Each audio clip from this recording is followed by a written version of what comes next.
טוב, אז אחרי שדיברתי בסרטונים הקודמים איך לא פותחים את הבוקר, בואו אני אראה לכם איך כן. אז קודם כל יש פה סוג של אייס קפה ממש ממש ממש בריא, בכלל לא מה שאתם מכירים, תכף אני אסביר.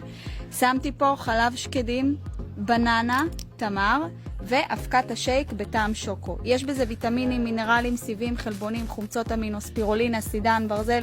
כל השילוב הטוב הזה מוריד לי חשקים למתוקים, נשנושים ופחמימות במהלך היום. יש פה חלבון איכותי. חלבון איכותי זה חלבון זהב המזון המשביע ביותר. קחו את זה בחשבון. ככה פותחים את הבוקר, לא עם פרחיות, לא עם שוקו מתועש, לא עם קפה, לא עם עוגיות, ממש ממש לא. וכמובן עם מים לפני זה. יש לי כאן מים עם לימון, זה יותר קל לי לשתות את זה. אחרי זה אני עוברת לקפסולות. זה ממש סלט ירקות מאוד מאוד מאוד מאוד מאוד גדול בקפסולה.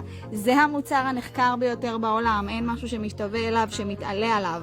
יש כאן 30 סוגים של פירות ירקות ופירות יער בצבעים שונים, במינים שונים, שכל פרי וירק נותן לנו את הוויטמינים והמינרלים שלו.